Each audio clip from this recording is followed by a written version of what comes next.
Bollywood actor Rajpal Yadav के fans के लिए खुशखबरी आई है कि राजपाल यादव को कोर्ट से जमानत मिल गई है। बीती 4 फरवरी को चेक बाउंस केस में उन्हें दिल्ली हाई कोर्ट ने सरेंडर होने के आदेश दिए थे, जिसके बाद से राजपाल यादव दिल्ली की तिहाड़ जेल में बंद थे। इस दौरान उनकी मदद के लिए कई फिल्मी सितारे और अन्य लोग भी आए। सोमवार 16 फरवरी को राजपाल यादव को 2.5 करोड़ रुपए जमा करने के बाद कोर्ट ने उन्हें जमानत दे दी है। कोर्ट की कार्रवाई से पता चलता है कि राजपाल यादव के खिलाफ ये मामला फिल्म अता पता लापता से जुड़ा हुआ है। साल 2010 में मुरली प्रोजेक्ट्स प्राइवेट लिमिटेड नाम की एक कंपनी ने इस फिल्म के निर्माण के लिए करीब 5 करोड़ रुपए की आर्थिक सहायता लोन के रूप में राजपाल यादव को दी थी। ऐसे में जो इस कंपनी के डायरेक्टर हैं, जो मालिक हैं, उनका क्या कुछ कहना है वो रिपोर्ट भी आपको मैं बताऊंगा, लेकिन उससे पहले कोर्ट में क्या क्या दलीलें पेश की गई। कोर्ट में कार्रवाई के मुताबिक फिल्म बॉक्स ऑफिस पर पूरी तरह निष्फल रही, यानी कि राजपाल यादव ने जो तर्क दिया उसके मुताबिक अभिनेता को इस फिल्म से आर्थिक नुकसान उठाना पड़ा है, जिससे वह जिस कंपनी से पैसा लिया था उस कंपनी को पैसा वापस नहीं लौटा पाए। बता दें आपको कि राजपाल यादव को मदद करने के लिए फिल्मी जगत के भी कई सितारों ने ऐलान किया है।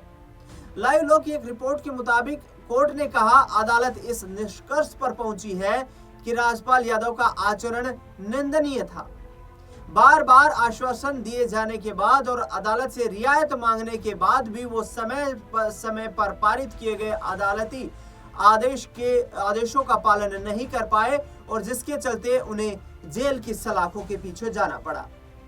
दरअसल बता दें आपको कि राजपाल यादव से जुड़ा जो कर्ज का मामला है, इस कर्ज के भुगतान के लिए राजपाल यादव ने उस कंपनी को कई चेक दिए और वो चेक बाउंस हो गए, जिसके कारण उनके खिलाफ मामला दर्ज किया गया था।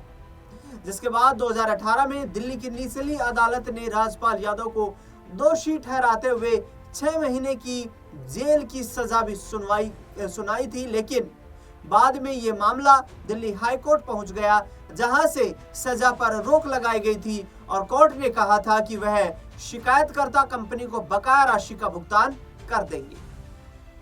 अभिनेता ने कई बार भुगतान का आश्वासन दिया, लेकिन तय समय सीमा के भीतर वो राशि जमा नहीं कर पाए। अब ऐसे में कंपनी की तरफ से, जिस कंपनी ने उन्हें फाइनेंस दिया था, पैसा दिया था, उस कंपनी की तरफ से भी इस केस को लगातार पैरवी की जा रही थी। उनके कंपनी के मालिक ने भी यहाँ पर इस पूरे मामले पर अपनी प्रतिक्रिया व्यक्त की है। कोर्ट ने इस पूरे मामले को गंभीरता से लेते हुए बार बार दिए गए आश्वासनों और आदेशों का उल्लंघन करना पाया गया और इसी आधार पर उन्हें हाई कोर्ट ने आत्मसमर्पण करने का, यानी कि सरेंडर करने का आदेश दिया था। राजपाल यादव के ऊपर चेक बाउंस का केस था, जिसके चलते वो उस पैसे को लौटा नहीं पाए और इसके बाद उन्हें जेल की सलाखों के पीछे जाना पड़ा। दरअसल बता दें आपको कि राजपाल यादव को जो जेल की सलाखों के पीछे जाना पड़ा, ये सजा नेगोशिएबल इंस्ट्रूमेंट एक्ट 1881 की धारा 138 के उल्लंघन के आरोप में दी गई, लेकिन जनवरी 2019 में एक सेशन कोर्ट ने भी इस फैसले को बरकरार रखा था। दिल्ली हाई कोर्ट ने 2024 में राजपाल यादव के इस फैसले पर रोक भी लगा दी थी। राजपाल यादव को जो सजा का फैसला सुनाया गया उस पर दिल्ली हाई कोर्ट ने रोक लगाई और इस आश्वासन ये कोर्ट को दिया गया है राजपाल यादव की तरफ से कि कर्ज की रकम जल्द वापस कर दी जाएगी, लेकिन राजपाल यादव की तरफ से ऐसा नहीं हो पाया। राजपाल यादव ने दिसंबर 2025 और जनवरी 2026 में भी अदालत के सामने राशि चुकाने का आश्वासन दिया था, लेकिन वो इसमें सफल नहीं हो पाए और इसके बाद उन्होंने कोर्ट में 4 फरवरी को आत्मसमर्पण किया और जिसके बाद उन्हें सीधा तिहाड़ जेल जाना पड़ा।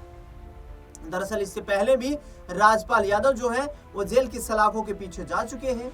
राजपाल यादव इससे पहले 2013 में झूठे हल्फनामे दायर करने के एक मामले में तिहाड़ जेल में उन्हें करीब 3 दिनों तक बंद रहना पड़ा था।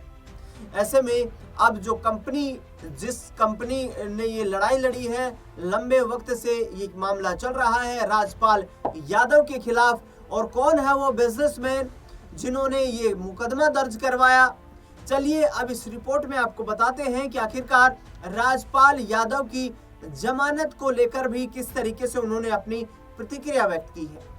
बिजनेसमैन का कहना है कि उन्हें राजपाल यादव से किसी तरीके की कोई आपत्ति नहीं है। मूल रूप से उत्तर प्रदेश के ही रहने वाले, उत्तर प्रदेश के शाहजहांपुर से संबंध रखने वाले बिजनेसमैन माधव गोपाल अग्रवाल ने कहा कि वे पैसे की मांग को लेकर लगातार अभिनेता राजपाल यादव से बार बार अपील करते रहे। उन्होंने कहा कि वो इतने बड़े बिजनेसमैन नहीं थे, लेकिन फिर भी उन्होंने राजपाल यादव पर विश्वास किया था और उसी के बिना पर उन्हें पैसा दिया था। राजपाल यादव भी शाहजहांपुर के रहने वाले हैं। राजपाल यादव किसी राजनेता के जरिए उन बिजनेसमैन के संपर्क में आए थे। उन बिजनेसमैन ने कहा कि हमारे और राजपाल यादव के बीच 3 समझौते हुए थे। पेमेंट सेटलमेंट को लेकर ये समझौते हुए थे, जिसमें उन्होंने चेक के जरिए पेमेंट देने का यहाँ पर आश्वासन दिया था। पेमेंट सेटलमेंट को लेकर राजपाल यादव ने किसी तरीके की सेटलमेंट को पूरा नहीं किया। इस चेक और पेमेंट को लेकर बिजनेसमैन गोपाल अग्रवाल ने कहा कि राधा यादव से भी इस मामले में बातचीत हुई थी, लेकिन किसी तरह का समझौता नहीं हो पाया। बिजनेसमैन कहते हैं कि मैं कई बार उनके सामने आंसुओं से रोया हूं, लेकिन मुझे पैसे नहीं मिल पाए। राजपाल यादव पर बिजनेसमैन माधव गोपाल अग्रवाल ने मानसिक उत्पीड़न की भी शिकायत की है। गोपाल अग्रवाल ने कहा कि वो लगातार कोर्ट के माध्यम से राजपाल यादव को पैसे की पेमेंट करने की रिक्वेस्ट कर रहे थे। कोर्ट से बार बार उन्हें निर्देश जा रहे थे, लेकिन वो पैसा नहीं लौटा रहे थे। यहाँ माधव अग्रवाल का कहना है कि बैंकों से हमने लोन लिया था और लोन के माध्यम से हमें जो राशि मिली थी, उसी पैसे से राजपाल यादव को मदद की गई थी। 5 करोड़ रुपए की मदद राजपाल यादव को दी गई थी। गोपाल अग्रवाल इससे आगे बढ़ते हुए कहते हैं कि हमें न्यायपालिका पर पूरा भरोसा है। न्यायपालिका जो आदेश देगा हम उसे पूर्णतः संतुष्ट होंगे। हमने पैसे फिल्म के चलने या न चलने के संबंध में किसी तरीके के कोई लिखित एग्रीमेंट नहीं किए थे। दरअसल बता दें आपको कि ये जो पूरा मामला है, इसको लेकर अब आगामी वक्त में राजपाल यादव ने जो आश्वासन कोर्ट के सामने दिया है, 2.5 करोड़ रुपए बताया जा रहा है कि राजपाल यादव की तरफ से इस मुकदमे को निपटाने के लिए दिए जा चुके हैं, लौटाए जा चुके हैं, लेकिन बाकी रकम को भी जल्द लौटा देने के यहाँ पर आश्वासन पर कोर्ट ने राजपाल यादव को जमानत दी है। अब ऐसे में देखना दिलचस्प होगा कि राजपाल यादव से जुड़ा ये मामला आगामी वक्त में कोर्ट में चलता हुआ नजर आता है या फिर राजपाल यादव अपने सामाजिक सहयोगियों, व्यावसायिक सहयोगियों के जरिए मिलने वाले फंड से इस पेमेंट की रीपेमेंट कर पाते हैं। दरअसल बता दें आपको कि बिजनेसमैन जो माधव अग्रवाल हैं, उनका सीधे तौर पर ये कहना है कि हमें सिर्फ अपनी कंपनी के फंड से मतलब है, हमें राजपाल यादव से किसी तरीके की कोई गिला शिकवा नहीं है। इस खास रिपोर्ट में फिलहाल इतना।